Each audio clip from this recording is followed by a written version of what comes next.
ગુજરાતમાં 10 દિવસ સુધી લોકોએ રંગેચંગે ગણેશોત્સવ ઉજવ્યો અને બાપ્પાની વિદાય માટે ભાવિકો ડીજે તો ઢોલ નગારાના તાલ સાથે નીકળ્યા। ક્યાંક હર્ષોલ્લાસ સાથે તો ક્યાંક બાપ્પાની વિદાયથી ભાવિકો ભાવુક બન્યા। નાના બાળકોથી લઈને મોટા લોકો ગણેશજીના વિસર્જન માટે પહોંચ્યા। સુરતમાં ગરબાની રમઝટ સાથે બાપ્પાને વિદાય આપવામાં આવી। વરઘોડો કાઢીને ગણપતિજીને વિદાય આપવામાં આવી અને આવતા વર્ષે ગણપતિ ફરી પધારે તેવી પ્રાર્થના કરી।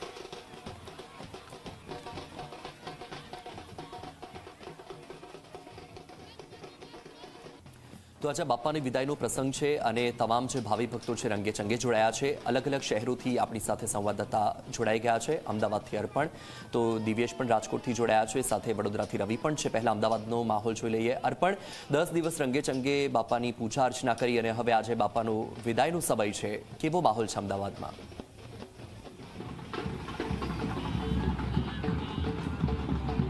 बिल्कुल वत्सल 10 दिवसનું आतिथ्य माण्या बाद गणपति बापा तमाम भक्तों ने ત્યાંથી વિદાય લઈ રહ્યા છે। આજે ત્યારે તેમની વિદાયનો દિવસ છે। ભક્તોમાં સ્વાભાવિક છે ઉત્સાહ તો છે જ, સાથે જ ગમગીની વાતાવરણ પણ ક્યાંક જોવા મળતું હોય છે। કારણ કે જે રીતે 10 દિવસ સુધી લોકોએ પોતાના ઘરે બાપાની આગતા સ્વાગતા કરી, તેમને ભાવતા ભોજન જમાડે ને તે બાદ આજે જ્યારે વિસર્જનનો દિવસ છે, એટલે કે તેમને વિદાય આપવાનો દિવસ છે।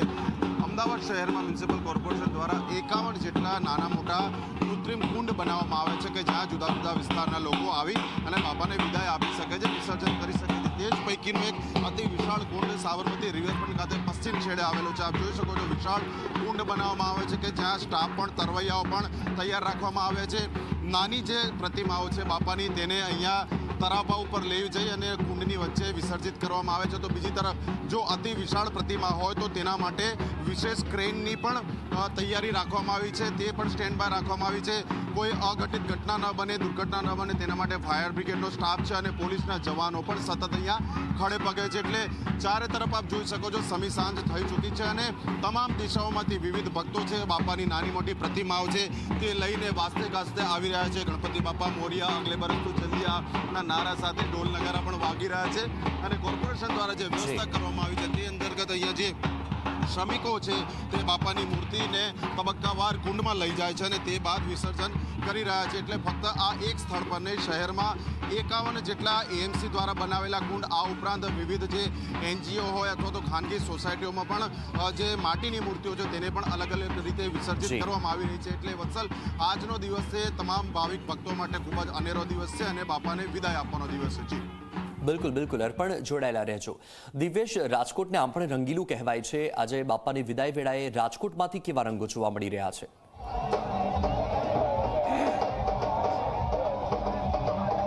वत्सल खास करीने बात करवामां आवे तो 10 दिवस सुधी रंगे चंगे गणपतिजी बापा छे तेनी आराधना पूजा सेवा छे ते भक्तो द्वारा करवामां आवी हती। आज अनंत चतुर्दशीना दिवसे ज्यारे शहेरमां कुल 5000 नानी मोटी प्रतिमाओ छे तेनुं विसर्जन छे ते करवामां आवी रह्युं छे। तमे दृश्योमां जोई शको छो के कोर्पोरेशन द्वारा शहेરના कुल अलग अलग 8 विस्तारोमां जे खाडीनी छे ते व्यवस्था करवामां आवी छे। त्यां डबल प्रकारना बेरिकेड छे ते मूकवामां आव्या छे के कोईपण व्यक्ति ज्यारे विसर्जन माटे आवे त्यारे तेना माटे क्रेननी व्यवस्था करवामां आवी छे। कोईपण प्रकारनुं अकस्मात न सर्जाय ते माटेना डबल प्रकारना बेरिकेड छे ते मूकवामां आव्या छे।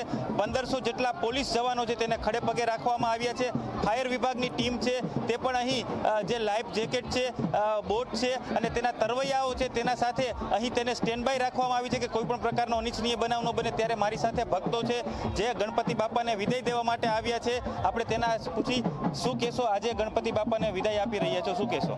આજે અમે 10 દિવસથી ગણપતિ દાદાને આરાધના કરતા હોઈએ છીએ, સવારે સાંજે આરાધના કરતા હોઈએ। આજે ગણપતિ દાદાની વિદાય થાય છે, એટલું દુઃખ થાય છે કોઈની સીમા નહીં। જ્યારે આવે જે એટલું આનંદ થાય છે એથી અત્યારે એટલું બધું દુઃખ થાય છે કે જેથી કરી જ્યારે આવતા હોય ત્યારે આપણી ઘરે મહેમાન આવે તો આપણને ગમતું હોય કે આપણી ત્યાં મહેમાન છે, 5 દી રોકાય, 10 દી રોકાય, પણ જ્યારે જ્યારે જાય છે ત્યારે આપણને બહુ દુઃખ લાગે।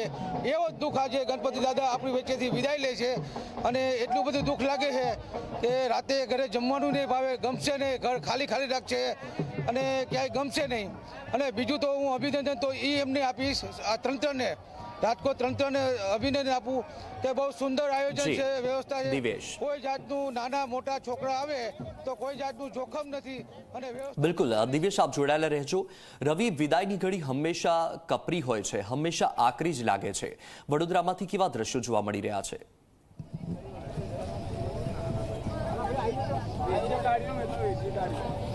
બિલકુલ વાત કરવામાં આવે તો વડોદરામાં પણ બાપાની વિદાય અત્યારે થઈ રહી છે. 10 દિવસમાં લોકોએ પૂજા અર્ચના કર્યા બાદ આપ જોઈ શકો છો કે અહીંયા નવલખી કૃત્રિમ તળાવ પર કઈ રીતના ગણપતિ બાપાના વિસર્જન કરવામાં આવી રહ્યા છે. 10 દિવસ સુધી લોકોએ પૂજા અર્ચના કરી, આરાધના કરીને હવે જ્યારે વિઘ્નહર્તાના વિદાયનો દિવસ છે ત્યારે લોકોમાં ઉત્સાહ છે, સાથે સાથે નાના બાળકોમાં એક દુઃખ પણ છે ને કેટલાક લોકો રડી પણ રહ્યા છે.